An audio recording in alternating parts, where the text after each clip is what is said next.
ফের আন্দোলনে উত্তাল ভারত, অনশনের ছাত্রনেতা। চিন্তিত মোদি কি পারবে তার গদি ঠিক রাখতে? ভারতে আবারও উত্তাল হয়ে উঠেছে ছাত্র আন্দোলন। এবার ঝাড়খণ্ড রাজ্য সরকারি চাকরির নিয়োগ পরীক্ষা নিয়ে অনিয়মের অভিযোগকে কেন্দ্র করে আবারও তীব্র ছাত্র আন্দোলন শুরু হয়েছে। চতুর্দশ রাজ্য সরকারি কর্ম কমিশনের প্রাথমিক পরীক্ষা বাতিল, প্রশ্নপত্র ফাঁসের অভিযোগের নিরপেক্ষ তদন্ত এবং পুরো নিয়োগ ব্যবস্থার সংস্কারের দাবিতে আন্দোলনে নেমেছেন চাকরি প্রার্থীরা। আন্দোলন আরও জোরদার করতে অনির্দিষ্টকালের অনশন শুরু করেছেন ছাত্রনেতা দেবেন্দ্রনাথ মাহাতো। এদিকে আন্দোলনের প্রতি প্রকাশ্য সমর্থন জানিয়েছে ককরোচ জনতা পার্টি। ফলে রাঁচিতে আন্দোলনের নতুন গতি তৈরি হয়েছে।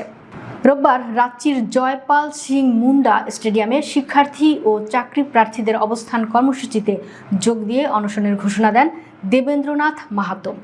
তিনি বলেন, পরীক্ষা ও নিয়োগ প্রক্রিয়ায় একের পর এক অনিয়মের অভিযোগ উঠলেও সরকার ও রাজ্য সরকারি কর্ম কমিশন কার্যকর ব্যবস্থা নিতে ব্যর্থ হয়েছেন। এ অবস্থায় দাবি আদায় না হওয়া পর্যন্ত তিনি অনশন চালিয়ে যাবেন। দেবেন্দ্রনাথ মাহাতো আন্দোলনের ধারাবাহিকতা তুলে ধরে জানান, গত মাসে চতুর্দশ প্রাথমিক পরীক্ষার ফল প্রকাশের পর থেকেই বিতর্কের সূচনা হয়। এরপর 5 জুলাই আন্দোলন শুরু হয়। 7 জুলাই রাজ্যপালের সঙ্গে সাক্ষাৎ করে স্মারকলিপি দেওয়া হয়। 8 জুলাই প্রতীকী প্রতিবাদ কর্মসূচি পালন করা হয়। পরে 20 জুলাই মুখ্যমন্ত্রী হেমন্ত সোরেনের সঙ্গে সাক্ষাৎ করে বিভিন্ন অভিযোগের প্রমাণ তুলে ধরা হয়। এরপর সরকার কিছু প্রাথমিক পদক্ষেপের কথা জানালেও শিক্ষার্থীদের দাবি অনুযায়ী দৃশ্যমান কোনো অগ্রগতি হয়নি। আন্দোলনকারীদের অভিযোগ, প্রশ্নপত্র ফাঁস, ফল প্রকাশের অসঙ্গতি এবং নিয়োগ প্রক্রিয়ায় অনিয়মের কারণে বহু মেধাবী চাকরি প্রার্থী ক্ষতিগ্রস্ত হচ্ছেন। দীর্ঘ প্রস্তুতির পরও বারবার বিতর্কিত পরীক্ষার মুখোমুখি হওয়ায় তরুণদের মধ্যে হতাশা বাড়ছে। তারা পরীক্ষা বাতিল করে নতুন করে স্বচ্ছ পরিবেশে পরীক্ষা নেওয়ার দাবি জানিয়েছেন।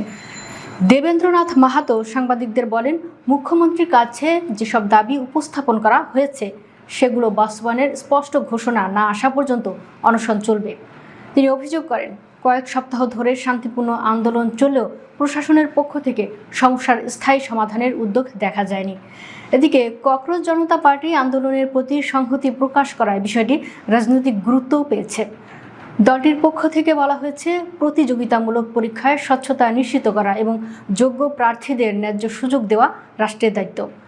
আন্দোলনরত শিক্ষার্থীদের দাবির প্রতি সমর্থন জানিয়ে তারা শান্তিপূর্ণ আন্দোলন চালিয়ে যাওয়ার আহ্বান জানিয়েছে। রাজনৈতিক বিশ্লেষকদের মতে, সাম্প্রতিক সময়ে দেশের বিভিন্ন রাজ্যে নিয়োগ পরীক্ষা ও প্রশ্নপত্র ফাঁস নিয়ে একের পর এক বিতর্কের পর ঝাড়খণ্ডের এই আন্দোলন নতুন মাত্রা যোগ করল। এর আগে বিভিন্ন রাজ্যেও একই ধরনের অভিযোগে শিক্ষার্থীদের বিক্ষোভ দেখা গেছে। ফলে ঝাড়খণ্ডের ঘটনাও জাতীয় পর্যায়ে আলোচনার বিষয় হয়ে উঠেছে। এদিকে আন্দোলন ঘিরে রাঁচিতে নিরাপত্তা ব্যবস্থা জোরদার করা হয়েছে। পরিস্থিতির উপর নজর রাখছে প্রশাসন। তবে আন্দোলনকারীরা জানিয়েছেন, তাদের কর্মসূচি শান্তিপূর্ণ থাকবে এবং দাবি আদায় না হওয়া পর্যন্ত আন্দোলন অব্যাহত থাকবে। চাকরি প্রার্থীদের আশা, সরকার দ্রুত আলোচনার মাধ্যমে সমস্যার সমাধানে এগিয়ে আসবে।